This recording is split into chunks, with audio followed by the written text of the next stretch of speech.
Very good morning to all of you.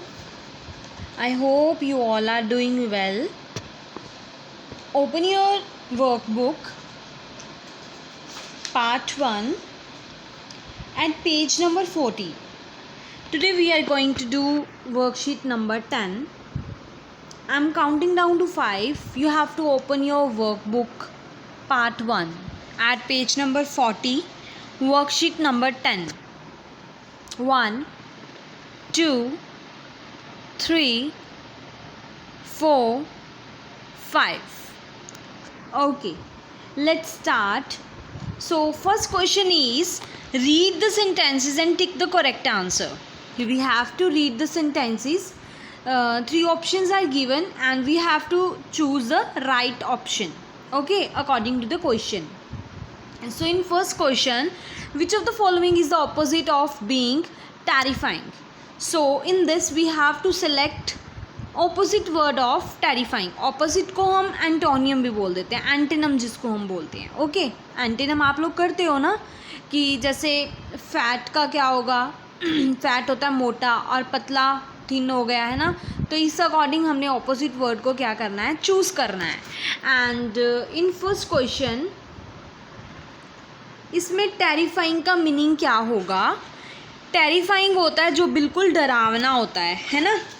तो इसका opposite देखो, स्कैरी वो भी डरावना हो गया, वरिंग मतलब चिंता करना वो भी सिनोनिम हो गया है ना. बट हमने क्या सेलेक्ट करना है, we have to choose antonym, that is also known as opposite word है ना.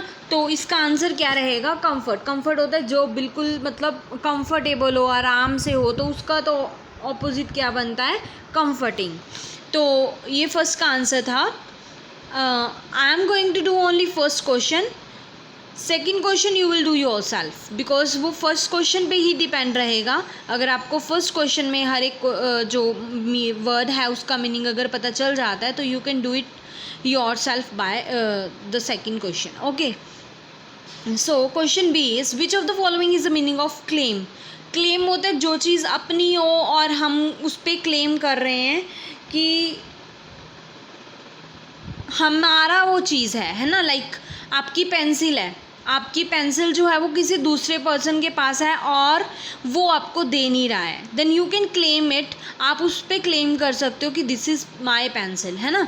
अपनी ही चीज़ पे जब हम क्लेम करते हैं तो क्लेम का मीनिंग आप सबको समझ आ गया होगा. अगर हम इन 3 सेंटेंसेस को रीड करते हैं, टू आस्क फॉर समथिंग, किसी को कुछ कहना, विच इज़ वंस ऑन, जो कि अपना हो, तो मीनिंग से ही क्लियर हो रहा है.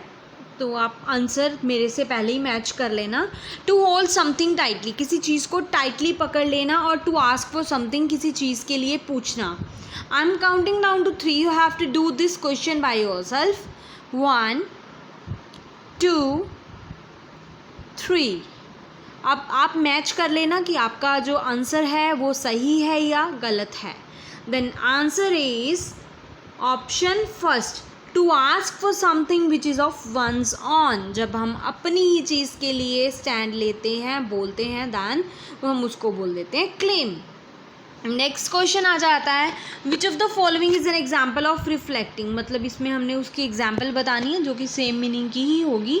रिफ्लेक्ट होता है जब हम किसी को कुछ शो करते हैं है ना, किसी को कुछ रिफ्लेक्ट करते हैं, कुछ दिखाते हैं जो हमने प्रीवियसली किया हो. Like in this question first option is, I set, मैं बैठा, and thought about what I did right और रॉन्ग दैट डे. मैं सोचता हूँ कि मैंने उस दिन सही किया था या गलत किया था. देखो पूरी रिफ्लेक्शन आ रही है पास्ट डे की, वो सोच के पूरा सीन क्रिएट हो जाता है ना. सो नेक्स्ट में क्या है, Seema sat she did not like her classmate. ये सिंपली बता रही है कि वो अपने क्लासमेट को पसंद नहीं करती है. Next point is, Rupesh came to the playground. वो प्ले ग्राउंड में आया. टू प्ले फुटबॉल, वो फुटबॉल खेलने के लिए आया. तो सिंपल टॉक हो रही है. तो answer is first, I sat and thought about what I did right और wrong that day. So next question is which of the following is the opposite of someone who is arrogant. Arrogant होता है जिसमें आकड़ होती है या फिर गुस्सा होता है ना, तो हमने इसका ऑपोजिट मतलब एंटीनम ही बताना है। तो इसमें ऑप्शंस दिए गए हैं, someone who thinks they are better than others. अगर हम अपने आप को ऊंचा और दूसरे को नीचा समझ रहे हैं then that is a quality of arrogant ना, तो वो तो एरोगेंट की क्वालिटी हो गई। नेक्स्ट आ जाता है someone who shows that they are low in importance, जो मतलब शो करते हैं कि वो लो इम्पॉर्टेंस में है। या फिर थर्ड इसका आ जाता है समवन हु हेल्प्स अदर, तो ये उसका ऑपोजिट रहेगा कि जो सबकी हेल्प करता है या दूसरों की हेल्प करता है, that is the opposite of arrogant. Okay, so ये आपका आंसर था। नेक्स्ट आपने जो सेकंड क्वेश्चन है इसमें आपको ऊपर ऑप्शंस दिए गए हैं बेटा, you have to choose right option for according to the sentence. आपने सेंटेंस को रीड करना है। जैसे कि मैं आपको फर्स्ट समझा देती हूँ, बाकी के 4 जो हैं वो आप खुद करोगे। I saw a dash dream last night. अब देखो ड्रीम कैसा दिखता है, टेरिफाइंग हो सकता है ना, तो टेरिफाइंग मतलब डरावना जो है, उन्होंने सपना देखा जो कि बहुत ही ज़्यादा डरावना था, तो आंसर 1 आएगा इसका। ओके, सो ये आपकी वर्कशीट नंबर कौन सी थी, 10।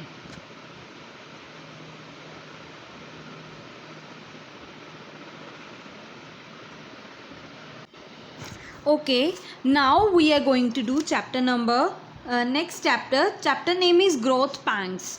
तो इसमें जो है आपने स्टूडेंट रीडर बुक ओपन करनी है। You have to open your reader books at page number 47 and SR16। So chapter name is growth pangs. Okay, so this is written by Sumit Mehta. In this chapter they are talking about one girl named Maya, जिसका name क्या है, माया। Okay, तो इसमें माया के बारे में बात की गई है। अब नेक्स्ट आ जाता है फ्यूरियस। अब फ्यूरियस कौन होता है, फ्यूरियस कौन होता है, जिसमें आपको ये पीछे मीनिंग भी दिए गए हैं बेटा। फ्यूरियस होता है एक्सट्रीमली एंग्री, जो बहुत ही ज़्यादा गुस्से में हो। ठीक है जी, माया के बारे में इसमें बात हो रही है और वो फ्यूरियस लग रही है। फ्यूरियस होता है जो कि बहुत ही ज़्यादा गुस्से में हो। How could her mom be so insensitive, अब उसके वो खुद अपने आप से बात कर रही है कि उसके मम्मा इतने जो हैं इनसेंसिटिव कैसे हो सकते हैं। She was no longer a child, अब वो चाइल्ड नहीं है, वो बच्ची नहीं है। And could make her own decision, वो अपने डिसीजन खुद ले सकती है। कौन बात कर रही है, ये माया। बट हर मोम still acted if she was 8 years old, अब उसके मम्मा अभी भी ऐसे ही रिएक्ट करते हैं जैसे कि वो 8 साल की हो, है ना। माया स्टॉम्प्ड आउट ऑफ द रूम, वो बहुत ही गुस्से में जो है भाग के जो है वो रूम लीव कर देती है और वो सीधा किसके पास जाती है, अपने ग्रैंड माँ के रूम में। ओके, ग्रैंड माँ जो है ऑलवेज यही उसको क्या करते हैं, बिल्कुल शांत करते हैं, शांत भी कर देते हैं और उसके सर को थपथपाते हैं ताकि वो जो है थोड़ा कूल माइंडेड हो सके। अब देखो इसमें क्या है, इस क्वेश्चन में क्या दिया गया है नेक्स्ट पॉइंट में, मॉम वॉज एंग्री टू, अब मम्मा को भी गुस्सा आएगा। क्यों, what had happened to her little sweet girl, क्या हो गया उसकी छोटी सी लड़की को। Ever since Maya entered class 7, जब वो क्लास 7 में एंटर होती है, शी हैड बिकम रैबिलियस, वो थोड़ी रैबिलियस हो जाती है। जो वो काम करती है जो कि सोसाइटी या फिर पेरेंट्स जो हैं हमें करने के लिए अलाउ नहीं करते हैं। ओके, एंड वो मिसबिहेव करना, गलत बिहेवियर रखना शुरू कर देती है अपना। शी वुड टॉक डिसरिस्पेक्टिवली बात करती है और उनकी जो मम्मा की इंस्ट्रक्शंस होती हैं उनको भी नहीं सुनती है। आफ्टर दैट क्या होता है, जस्ट वेट। उसके बाद होता है आज जो आर्ग्यूमेंट हुई है वो हुई है माया की अपने मम्मा के साथ, because she had come late from her friend's house. बहुत टाइम हो गया होता है, वो अपनी फ्रेंड के घर से बहुत ज़्यादा लेट आती है और उसके मम्मा जो होते हैं वो उसको बहुत कॉल करते हैं, क्योंकि उसकी जो फ्रेंड थी शीना को भी कॉल करते हैं, बट शीना जो थी अपनी फ्रेंड का वेट कर रही थी, माया का वेट कर रही थी बहुत, मतलब एग्जॉस्टली जो थी वो वेट कर रही थी अपने फ्रेंड का, ताकि वो क्या कर सकें, स्टडी कर सकें, because that was a study time. और जो शीना थी वो अपनी फ्रेंड का बहुत ही ज़्यादा वेट कर रही थी और वो वरीड भी हो रहे थे कि अभी तक वो आई नहीं है, 1 घंटे से वो वेट कर रहे थे। जब माया एंटर्ड होती है होम में एंटर्ड होती है तो उसके मम्मा उस पर चिल्लाने लग जाते हैं और माया को बहुत गुस्सा आता है।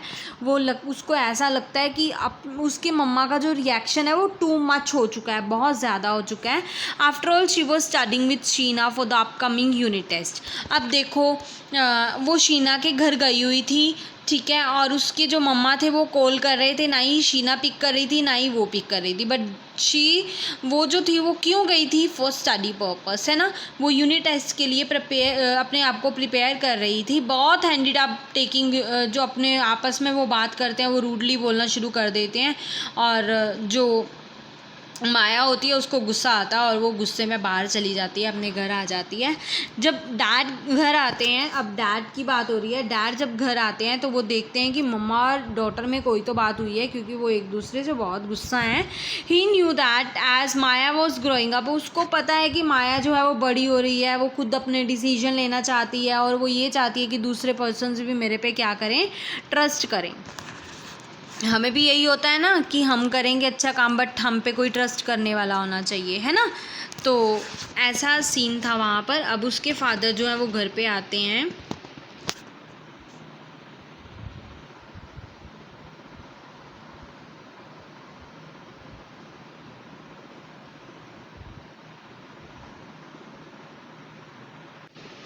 अब उसके बाद जब उसके फादर जो हैं वो बात कर रहे होते हैं, नेक्स्ट पेज ओपन कर लो, but at the same time mom जो थे वो ये चाहते थे कि जो मेरी बेटी माया है वो और रिस्पॉन्सिबल बने। वो ये चाहते थे कि अगर वो लेट आ रही है तो वो इन्फॉर्म कर दे अपने मम्मा को। डैड जो होते हैं वो मोम से भी बात करते हैं और डॉटर से भी बात करते हैं, दैट मीन्स माया से भी और माया के मम्मा से भी बात करते हैं कि आप उसके पॉइंट ऑफ व्यू से सोचो। माया को बोलते हैं आप मम्मा के पॉइंट ऑफ व्यू से सोचो और मम्मा को बोलते हैं कि आप माया के पॉइंट ऑफ व्यू से सोचो, ताकि आप दोनों की जो मिसअंडरस्टैंडिंग है वो क्लियर हो सके। तो माया से भी बात करते हैं और माया के मम्मा से भी बात करते हैं। तो डिनर टेबल पे सभी इकट्ठे बैठे होते हैं। अब वो थोड़ा शांत लग रहे होते हैं, उनका मूड थोड़ा सेट लग रहा होता है, तो वो आपस में बात करते हैं और हंसने भी लग जाते हैं। बाद में जो मम्मा है वो भी बोलते हैं कि मैं ऐसे माया तेरे ऊपर चलाऊंगी नहीं, आगे से मैं थोड़ा काम रहूँगी। और फिर उसके बाद माया भी जो है वो सॉरी बोलती है और वो कहती है कि आगे से अगर मैं लेट आती हूँ तो I will inform you and मैं भी आपके साथ ऐसा कभी बिहेव नहीं करूँगी। सारे मिलके वहाँ पर बैठे होते हैं और फिर जो माया होती है वो बताती है कि कैसे उन्होंने अपना डे जो है वो स्पेंड किया था। मोम जो है वो रियलाइज़ करते हैं कि थोड़ी सी इंडिपेंडेंस, थोड़ी आज़ादी जो है वो मेरे को अपनी बेटी को देनी चाहिए और ये बेटर रहेगा कि मैं भी उसको आज़ादी दूँ और जो माया है वो भी थोड़ी रिस्पॉन्सिबल बने। ओके, सो ये चैप्टर था। हमसे ये मतलब इससे ये सीख मिलती है कि हमें ऐसे रूड नहीं बोलना चाहिए अपने पेरेंट्स के साथ। बच्चे अगर पेरेंट्स कुछ बोलते हैं ना तो that is for our benefit, वो हमारे बेनिफिट के लिए होता है। पेरेंट्स कभी भी हमारे बुरा नहीं चाहेंगे। हो सकता है एट दैट टाइम हमें बुरा लगे, हमें उनका पॉइंट ऑफ व्यू समझ ना आए, but in future you will realise that your parents were right. Okay, so नीचे एक कंक्लूजन दिया गया है, वाइल ग्रोइंग अप, जब हम ग्रो कर रहे होते हैं ना तो बहुत सारे इमोशंस ऐसे होते हैं जो हम फील करते हैं बट हम एक्सप्लेन नहीं कर पाते हैं। और जो है हमारी बॉडी में भी बहुत सारे चेंजेस आ रहे होते हैं, चाहे वो फिज़िकली हों चाहे वो मेंटली हों, बहुत चेंजेस आते हैं।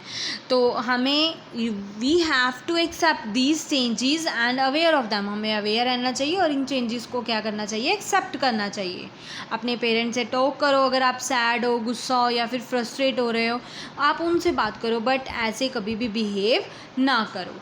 तो आपका ये चैप्टर था, चैप्टर ग्रोथ पैंग्स था। सो अब आपने क्या करना है, इसके जो क्वेश्चन आंसर्स हैं बेटा आपने फाइंड आउट करने हैं। ओके, सो अब हमने यहाँ पर एक और पॉइंट दिया गया है, मैं आपको बताती हूँ।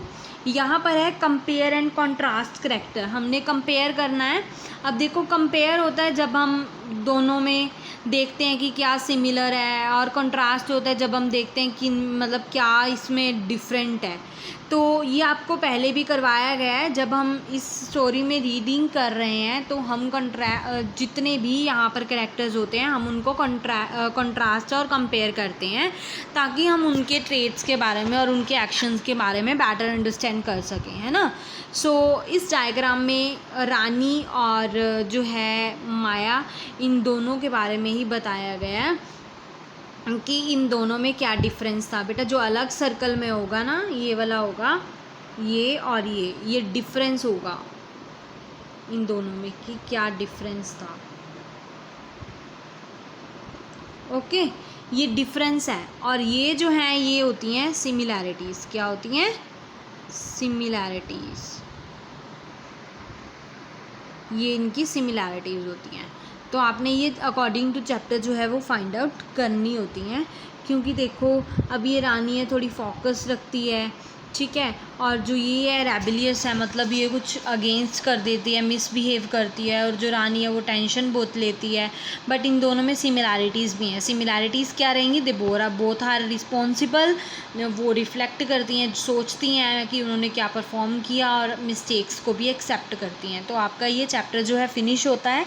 आपने इस चैप्टर के क्वेश्चन आंसर्स फाइंड आउट करने हैं, and you have to send me on my WhatsApp number, and आप फिर मैं आपको कल आंसर की जो है वो सेंड कर दूँगी। फिर देन उसके बाद आपने क्या करना होगा, आपने उनको अपनी फेयर नोटबुक पे लिखना होगा। ओके बेटा, हैव अ नाइस डे।